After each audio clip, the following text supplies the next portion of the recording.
All right, guys. Well, thanks again for joining Multi-Copter Warehouse's webinar series. We're going to give people, well, actually, we'll start now. Just a few guidelines for today's webinar.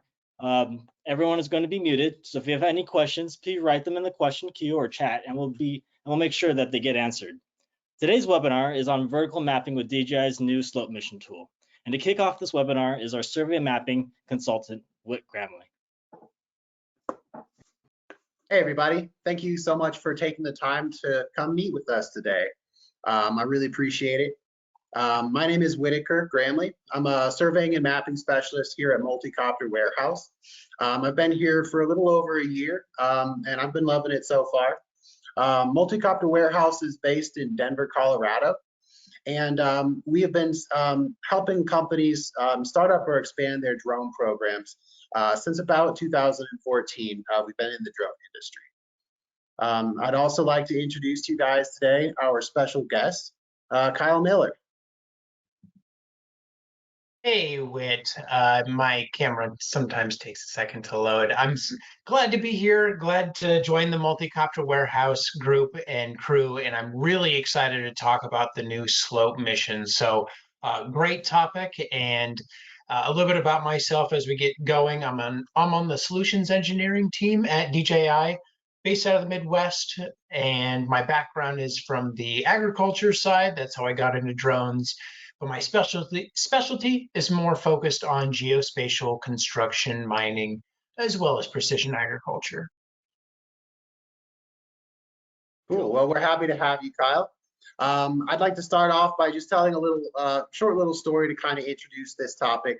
So about 6 months ago, I was working with a woman who was tasked with mapping out a dam. So she was trying to map this vertical structure in order to create a digital twin and help with some inspection work.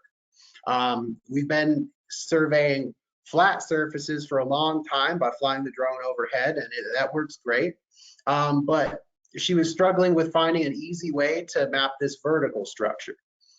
So I felt like it was kind of something that technically should be possible, but was prohibitively difficult for reasons that no one had just made something that would take care of that for her. So she ended up having to manually fly the drone back and forth across the bridge and manually trigger the shutter in order to capture pictures and create this map. And what's cool about the most recent update to the Mavic 3 Enterprise is that DJI has added a slope feature, is what they're calling it. But it basically allows you to delineate a vertical structure. And then just like with a horizontal mapping mission, the controller and the software is able to automatically populate a flight plan to capture these vertical structures. So that's going to be what we're talking about today, is this new slope feature. So we're basically going to start by going over how to set up the mission, best practices, and then we'll talk about flying the mission, gathering the data, and then processing it and cleaning up the results in DJI's Modify software. So Kyle, I'll kick this off to you. You've flown these missions a little bit more than I have. Yeah, happy to walk through why we made slope mission at DJI, what the whole goal is. If you want to back up a slide, actually, just to kind of describe about what slope route is. Apologies, there we go. So what the goal of, we call it slope route. Ultimately, a lot of people are calling it facade simply because it can be, automating building facade capture. But ultimately, it's anything that we can put on a flat plane, we're going to be able to automate capture. So you talked, Whit, earlier about a dam. I assume that wasn't a straight up and down dam. That was something at a specific angle, I would say. Mm-hmm.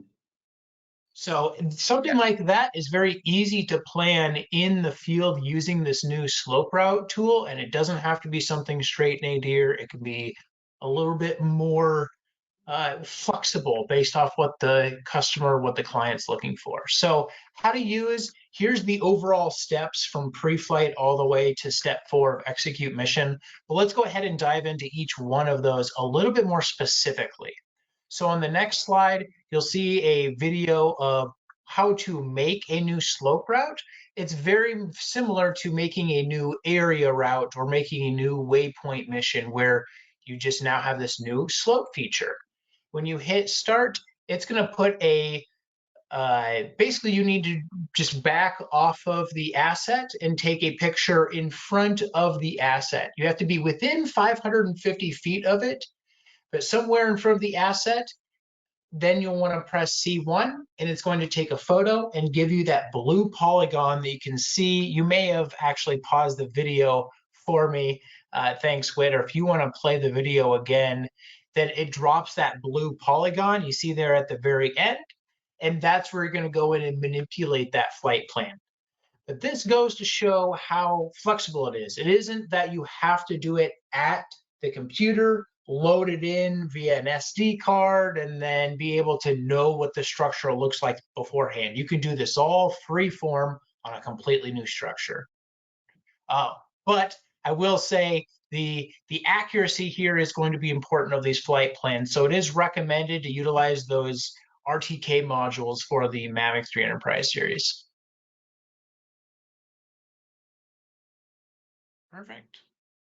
So on the next slide, when you are looking to adjust that AR setting, what you'll want to do is just click and drag on the polygon, much like you'd use on the area route. You can also click and drag beyond the capture, the photo capture. So how large was that dam that the client had that you guys were working with? You know, lengthwise, how long that might have been? I would guess it was at least 50, 60 feet wide. Okay, so not a very long one, but if you are looking to map something much longer, maybe it's at a mine if you're looking to do high wall inspections, or you're looking to just automate capturing the high wall within that deep pit mine. You can then drag for pretty much as far as you want to, and it's going to make an automated mission back and forth for you. So you'll just need to move that projection plane, and you can see on the video there some of the adjustments that can be made based off of the X, the Y, and the Z. And one quick tip I would recommend is fly off the facade's axis so that you can better adjust that polygon. So as an example of here is our facade, it's just a notebook here, but we put it at an angle and we're looking to map that. Sorry, my camera is weird. And here is our drone, is this iPod plugin. If we are looking to automate this facade, the very first step is going to take a photo, C1, right in front of that facade. Secondly, we're going to fly off the axis so that we can then understand depth. Understanding depth is making sure that that plane, that polygon, that blue polygon we're making, isn't too far off the asset or even inside of the asset. We want to line that perfectly up so that when we make our parameters for the flight, it all makes sense. Yeah, and that's a new feature that we're starting to see more implementations in the augmented reality, or AR. Is that you can just take a picture and then fly over to the side, and your facade area is going to be shown over top of the video feed from the drone, which allows you to really see how close you're going to be getting to that building. It's a very nice feature to have.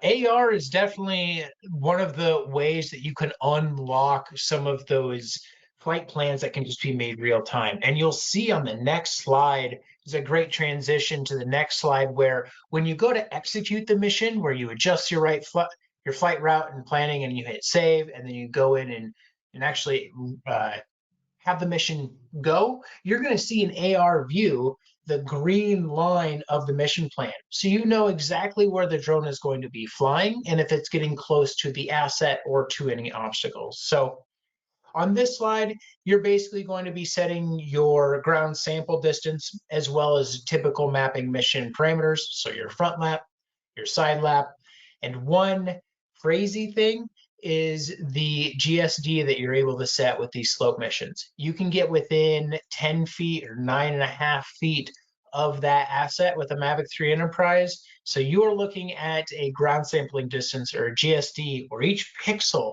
on that image is less than a millimeter. So you're looking at basically grains within the wood on a wooden structure, something that you're looking at millimeter cracks on a facade. Now I see That's all you you have can to. change it. Sorry, go ahead, Kyle. No, I was gonna just say then you just need to write the mission, but go ahead with. Yeah, so you can change the mission so the drone's going either left and right across the facade or vertically across the facade. But is it tricky, or is it pretty easy to do all four sides of a building? Or if you had, say, a building that's even more complicated than four sides, to do a facade mission like that? Ooh, that's a good question. So the one of the first flights that I did, I kind of had that same idea because we have a church that's about 2 miles away from us, and it has a pretty steep roof. And I thought that's essentially another slope or another facade. So could I Hmm. just plan a close capture on one side of the building, the roof, and then the other side of the building, and even on both sides, so I could actually get all axes of the flight. Now you can simply do that easily by basically when the mission gets done, it's whatever the controller is going to do. I have it set that it typically just the drone comes back home. But I'll just pause that from happening, take over manual control, and then plan my next slope or facade mission and go out and capture them. And the nice thing Hmm. is that all these missions can be saved. So if it's a routine inspection, you don't have to do this every single time.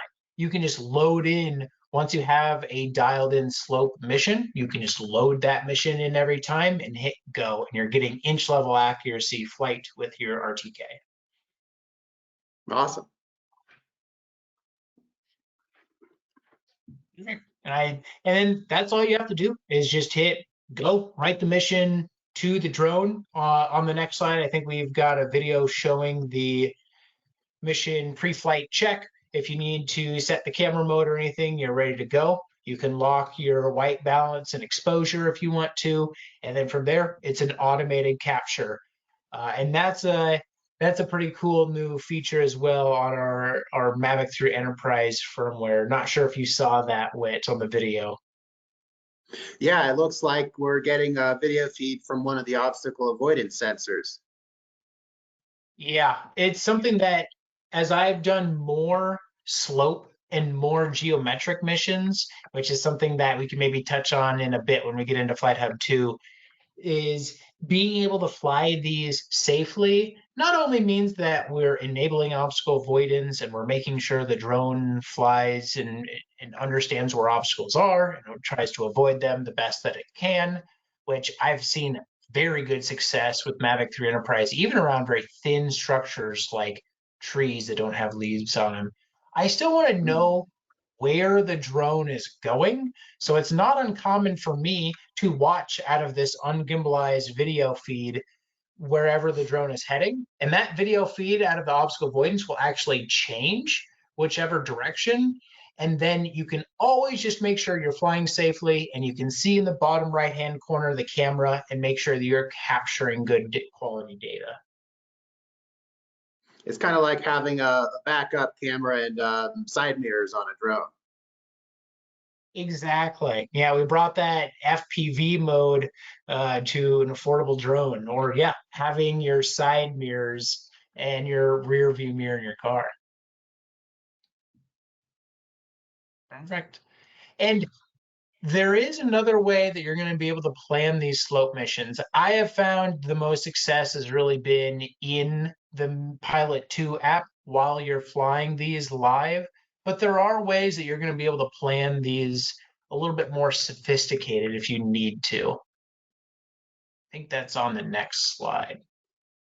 Oh, apologies. I jumped ahead one too quickly. This is a great overview, just showing you the complete process. So what we just talked about, where the process is you fly in front of the asset, you press, let's do the old notebook and drone here. So you fly in front of the asset, you press C1 on the controller, you adjust the polygon, the blue polygon, to the facade, and you can adjust that as far off the image if you need to. I would then recommend flying off the side of the asset so that you can help dial in your depth to make sure that the polygon is aligning with the actual facade. So you can see here we're a little bit in front of it. So you're going to change or adjust the mapping area by moving back that facade or adjusting it to the depth. And then from there, all we have to do is set our mission parameters. So essentially setting how far we're flying off the facade for what quality imagery we need, and then hitting go. And it's as simple as that. I think we're, even on that video, we may have it slowed down, but yeah, it's very, very simple to do. Once you do it a few times, honestly, it's almost easier than mapping missions where you can just go, set it live, get that AR view, and then adjust.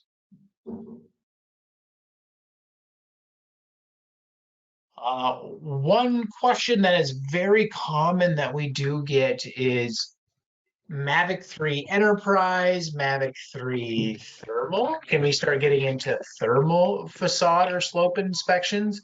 And that is something that is possible. This mission plan works with the Mavic 3 Enterprise series. You do need to be making sure that you're triggering both the visual and the thermal side, and that you're viewing either the side-by-side view or the thermal. So if you are looking to do thermal facades.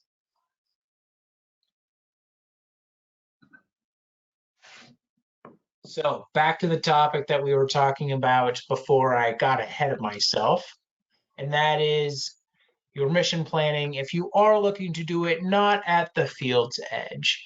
So this would be in our software called Flight Hub 2 that is cloud-based. So you would log on via a Google Chrome or a web browser.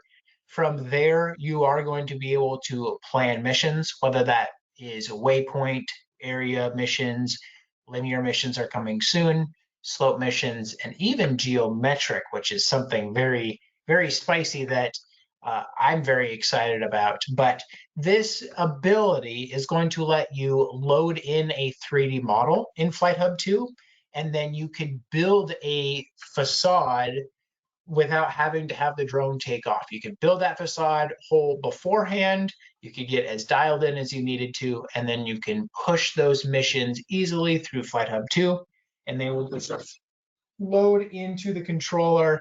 Maybe made a little bit of a mess there, apologies, but you can just load it into the controller very easily, and then they download, and then you just need to hit go. So we do support mission planning on desktop. That would be via Flight Hub 2.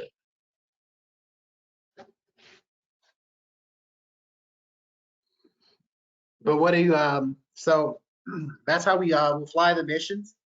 And then what do we do with the data once we've captured it? Once we take the drone back home and have all of our pictures, where do you go from there? Yeah, that would be with DJI Terra. That's going to be on the software side. So we talked about Flight Hub 2. They're based at the bottom, but focusing on Terra as well as focusing on Modify. Terra is going to be a photogrammetry engine, one that I've dealt with many different photogrammetry engines before, and I've had good success when it comes to 3D reconstruction from Terra. That being said, we are only flying with the Mavic 3 Enterprise series, so we are focusing on photogrammetry here. We're focusing on that 3D model or that 3D mesh. And so that's why we can import those models into DJI Modify to be able to help clean up before presenting them to a client. And DJI Terra's excellence in recreating 3D structures shouldn't be understated. I've tried multiple different softwares to create 3D models of our office here, of our block, and DJI Terra comes out significantly faster in the processing, but also significantly better results. I find a lot more detail coming through when I process a data set through DJI Terra than I do in some other softwares. Yeah, It's funny that you mentioned detail because the meshes and the texture quality that I have seen coming out of Terra, I know that I am a DJI employee and I am a bit biased, but I have used a number of different photogrammetry engines and the textures are just every release, it seems like they're even more detailed when you're starting to capture this millimeter GSD data. I think we have a video a little bit later showing what some of the capabilities are of Terra, of a 3D model that we captured with slope. But you want to walk through some of the Terra major functions and what the advantages of Terra are? Yeah, so for the focus of today, we're talking about photogrammetry, processing a bunch of RGB photos or red, green, and blue photos, and turning them into a 3D model or a map. So with DJI Terra, you can create 2-dimensional maps, 3-dimensional maps, and point clouds. But what's cool about Terra is it's not just a photogrammetry engine. You can also use Terra to process LiDAR from your DJI LiDAR payloads. And DJI Terra can also process multispectral imaging. So if you had a multispectral drone or needed to get some NDVI processed images to analyze crop health and stuff like that, DJI Terra can also do that, which is pretty cool.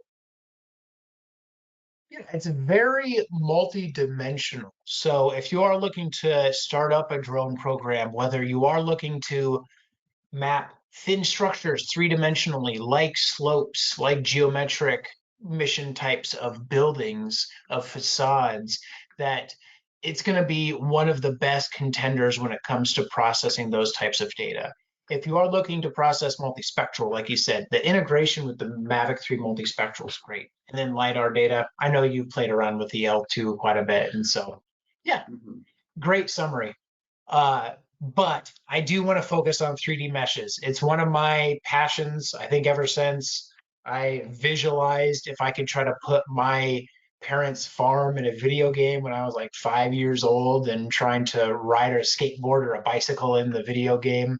But could I be able to make a 3D model of that, of any asset, and being able to utilize something like slope missions, you're going to be able to build some insane stuff. So on the next slide, I think is a video of the key advantages. Well, let's just jump here before we get into key advantages. I keep jumping ahead too much because I get excited. But as you can see, if we wanted to make a video game out of this 3D model or use this in a video game engine, you definitely could. The clarity, the resolution is definitely there. So as we get close up on this church, I was flying at about 10 feet off the asset. And if you look pretty closely, you can actually see the grains of wood on each one of those blocks there. So just incredible detail, partially because it's Mavic 3 Enterprise. So you've got large sensor size, mechanical shutter, 0.7-second image trigger speed, but also you're able to now automate capture so closely. So the whole building can have that detail. Incredible. Now, did you have any issues with reflections from those windows? Ooh, somewhat. Typically, we do have issues with reflections from windows. Those are typically going to be much bigger windows or having skyscrapers, something like that. But you can kind of see some trees and things in the background. You can see some houses across the street in the background there. So there are some things that come out a little bit funny depending on the sunlight conditions. Typically, it's best to fly when it's overcast if you can, so you aren't seeing too many reflections of the drone or of other objects through the windows. Okay. Yeah, Very cool. Yeah, happy to share this 3D model after the event on the follow-up. But if we want to just go back to some of those Terra key advantages again, I just get too excited because we've been able to build some of these really, really good 3D models from the slope missions. But I'll let you kick this one off if you want to. Yeah, so we are running up a little bit on time here, so I'll try to just run through this real quick, and then we'll make sure we answer questions at the end here. Some of the advantages of DJI Terra, I think we already covered, but significantly faster processing than anything else I've used. Typically with other softwares, I'll have to set it up, download my data and hit start and just leave it overnight. I'll go home and have dinner and come back the next morning to my processed data set. But DJI Terra depends on how big of a project you're doing, of course. But it typically will be done when I'm back from lunch, which is really nice. It's also a very intuitive interface, pretty easy to use, pretty easy to learn. And they're adding more and more features all the time. So I'm very happy with that. Cool. And when we get done with the data in Terra, that's where we can put the data into Modify if it is a 3D model like we've been able to capture here. And like you said, Whit, we're coming up on time, so I'll be pretty brief with Modify. But essentially what Modify can do is help clean your models and share your models. So when you process in Terra, you have the ability of having it just do a one click into Modify. So if you want to just go to the next slide, from there, we typically see issues with 3D models in photogrammetry, whether that being water surfaces causing weird reflections, causing difficulty to understand depth. We also get that issue with reflective surfaces. There's a photo of DJI Sky City, which is mainly built of glass, and you have a lot of floating points because it finds weird tie points. You also typically have job sites that you can't pause for you to capture the entire mission so that you can capture a scene in time. These scenes are moving. So you have intersections where vehicles are moving around, and that may be construction sites where cranes are moving, and you need to adjust some of the problems that photogrammetry came out with, or be able to help clean some of those scenes or some of the things obscuring the model that you're really trying to focus on. So we do have plenty of issues that we're trying to fix with Modify. And with that, we want to, I think we keep going the other direction. There we go. So a couple tools I want to highlight here. When you are creating slopes or facades, since you do see reflective points pretty often, I would recommend the Easy Floating Points Removal tool. That's going to be able to help clean up your model and just make it look more professional since you don't have those weird floating tie points in there. Here's a photo of a cell tower inspection that we were able to clean up the floating points. But that's a simple one click of the button, be able to remove. And then from there, you can really work on refining the mesh and the texture. So on the next slide, we do have some of our other tools. That'd be mesh flattening. So if you have vehicles within the scene, you're going to be able to flatten that out. Or if you do have reflective surfaces where the mesh kind of seems like it's melted into the building, you're going to be able to flatten out some of those weird artifacts there. You can flatten out, for this example, with parking lots, flatten vehicles out of them and be able to remove them from a model. And we do have a couple examples. I want to be cognizant on time and make sure we get plenty of Q&A questions in there. So make sure we get those in the box. But some examples walking through, just highlighting that we're going to be able to utilize multiple tools to help clean up the model. When I utilized cleaned up the 3D model of the church, I had to remove floating points. I also had to flatten out a couple of the glass surfaces and then be able to flatten out the door and build a new texture on that. So you can see a bridge here, being able to remove some of the holes, floating points, and clean up the water surface, a tool that we didn't really talk about here yet. Yeah, photogrammetry really doesn't like water, so being able to clean it up after the fact is really useful. Yeah, and these slope facade missions are oftentimes around dams. The first example that you brought up, Whit, so around water, where you're going to have some of these weird artifacts that Modify can clean up before you want to share that data. I do think we have a couple more examples of Modify. I'm not sure if we talked much on the sharing capabilities, but I do want to take one quick second. We must. If you are looking to share 3D models, Modify just released version 1.1, and now we allow users to have up to 60 gigabytes of 3D models shared on their account, where they can either use a QR code and users can then scan via a mobile device and then view the model on mobile, or they're going to be able to share a URL and view that model in full resolution on desktop. So one of the nice capabilities that you see from Modify. And it's really nice that you'll be able to share things with just a URL. So whereas before we would have to upload the data to the internet, and then someone would have to download the data and then also have software to open and look at the data. Now you can do it in a browser with a URL link. Yeah, and the data sizes for some of these are absolutely huge. So sharing these 6, 7, 8, 10, 15 gigabyte models with a simple URL is huge, especially if it's something that you've been able to clean that data up. Yeah, I think we've got time for a couple questions. So Alex, do we have any questions in the chat? Yeah, we got a couple of questions that came through. I have a question for the panel. This question is it necessary to use GCPs to link all 4 building sides together in one model? If so, how should the GCPs be placed for slope reconstruction on a tall building?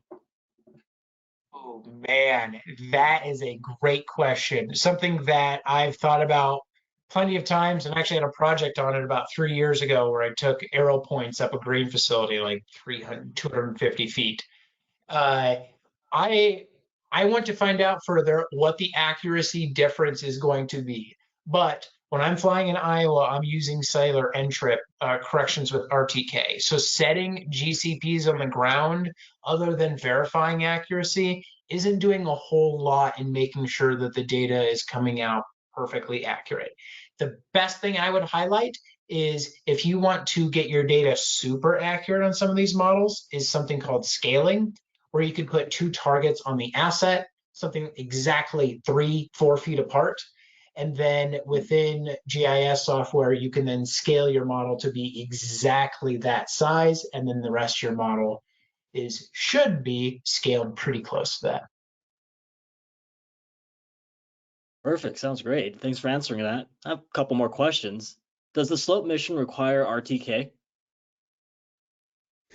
Yes, it does. So because we're flying the drone so closely to the building, it needs to know exactly where it is, and the drone needs to know very precisely where it is. If we're flying a couple feet off from the building and the drone is a couple feet off in its measurements, it may not be pretty.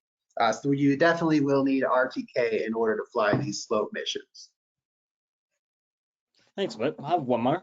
Does this new work with the new Mavic 3 thermal? It does. So it's Mavic 3 Enterprise series. It's not Matrice series at this point, but it does lend into some very interesting thermal inspection use cases. If you are looking to automate photo capture of facades, whether it be for just anything thermal, you're going to be able to do that with the Mavic 3 thermal.